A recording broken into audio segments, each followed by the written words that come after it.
শিব পুরাণের প্রথম শ্লোক ও তার ব্যাখ্যা। শ্লোকটি হল শ্রী গণেশায় নমঃ সত্যং শিবং সুন্দরম। এই শ্লোকটি শিবের সত্য, কল্যাণ এবং সৌন্দর্যের প্রতীক হিসাবে উপস্থিত হয়েছে।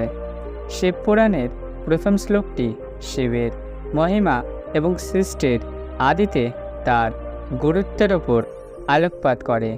এই শ্লোকের ব্যাখ্যা করতে আমরা একটি গল্পের মাধ্যমে শিবের সত্যম, শিবং এবং সুন্দরম এর অর্থ বুঝতে পারব। সৃষ্টির আদিতে যখন কিছুই ছিল না, না ছিল আকাশ, না ছিল পৃথিবী, ছিল শুধু অন্ধকার। এই শূন্যতার মধ্যে থেকে উত্থিত হলেন মহাদেব, যিনি শিব নামেই পরিচিত। শিব নিজের সৃষ্টির আদিকাল থেকে শুরু করে সমস্ত কিছুতে উপস্থিত ছিলেন। মহাদেব শিব ছিলেন নিরাকার, নির্গুণ এবং সমগ্র বিশ্বজগতের মূল ভিত্তি। শিবের তিনটি রূপ ছিল, সত্যম, শিবম এবং সুন্দরম। সত্যম শিব। সত্যম হল শিব সত্যের প্রতীক, যিনি ছিলেন চিরন্তর, অপরিবর্তনীয় এবং সর্বময় শক্তি। শিবের সত্যম রূপটি বোঝায় যে তিনি এই বিশ্ব ব্রহ্মাণ্ডের প্রতিটি কোণায় বিদ্যমান এবং সর্বদা সত্য ন্যায়ের পথে চলতে নির্দেশ দেন। শিবং হল শিবম, অর্থ কল্যাণ। শিবের এই রূপটি বোঝায় যে তিনি সবসময় জীবের মঙ্গল কামনা করেন।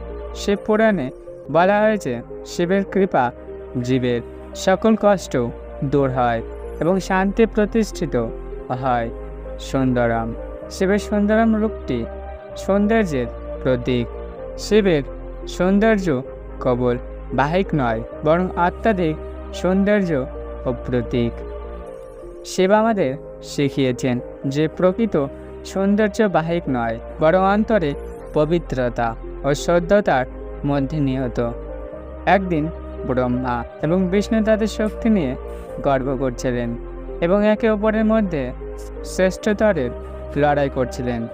তখন মহাশক্তি শিব মহাকাশে এক বিশাল অগ্নিস্তম্ভের রূপ ধারণ করলেন। সে অগ্নিস্তম্ভের শুরু বা শেষ খুঁজে পেতে ব্রহ্মা ও বিষ্ণু ব্যর্থ হলেন।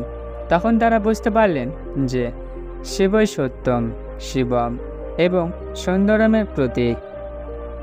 শিবই এ ব্রহ্মাণ্ডের মূল, সত্য এবং সব কিছুর ভিত্তি। এই গল্প থেকে বোঝা যায় যে শিব শুধুমাত্র একজন দেবতা নন, তিনি সত্য, কল্যাণ এবং সৌন্দর্যের প্রতীক। এই তিনটি গুণ মানব জীবনে প্রয়োজনীয় এবং শিব পুরাণের প্রথম শ্লোকের মাধ্যমে শিবের মহিমা প্রকাশ পায়। শিব পুরাণের প্রথম শ্লোক আমাদের শিক্ষা দেয় যে শিব হলেন চিরন্তর সত্য, সর্বময় কল্যাণ এবং শুদ্ধ সৌন্দর্যের প্রতীক।